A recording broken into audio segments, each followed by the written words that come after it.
আহত এবং শহীদদের চিকিৎসা ও পুনর্বাসনের জন্য মুক্তিযোদ্ধা মন্ত্রণালয়ের অধীনে আলাদা অধিদপ্তর গঠন করা হচ্ছে বলে জানিয়েছেন মুক্তিযোদ্ধা উপদেষ্টা ফারুক আজম। বিকেলে চট্টগ্রামে জেলা শিল্পকলা একাডেমিতে বৈষম্য বিরোধী ছাত্র আন্দোলন আয়োজিত দ্য আর্ট অব ডেমোক্রেসি অনুষ্ঠানে প্রধান অতিথির বক্তব্যে উপদেষ্টা বলেন, জুলাই বিপ্লবে আহতদের সর্বোচ্চ খোঁজ খবর নিচ্ছে সরকার। এমনকি আহত ৩০ জনকে এখনও বিদেশে চিকিৎসা দেওয়া হচ্ছে। জুলাই বিপ্লব প্রসঙ্গে উপদেষ্টা আরও বলেন, ৭১-এর শত্রুও ছিল সশস্ত্র এবং মুক্তিযোদ্ধারাও ছিল সশস্ত্র। তবে এবার সশস্ত্র স্বৈরাচারের বিরুদ্ধে নিরস্ত্র ছাত্র জনতা প্রতিরোধ করে তোলে, যা পৃথিবীর ইতিহাসে বিরল। সরকারের আশা, এই লড়াইয়ের স্ফুলিঙ্গ বিস্তৃত হবে, যুক্ত হবে তরুণরা।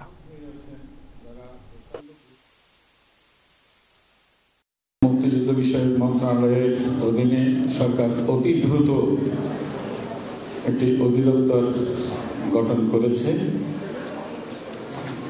দীর্ঘস্থায়ী শহীদ এবং শহীদ পরিবার এবং আহতদের পূর্ণাঙ্গ চিকিৎসা এবং পুনর্বাসনের জন্য।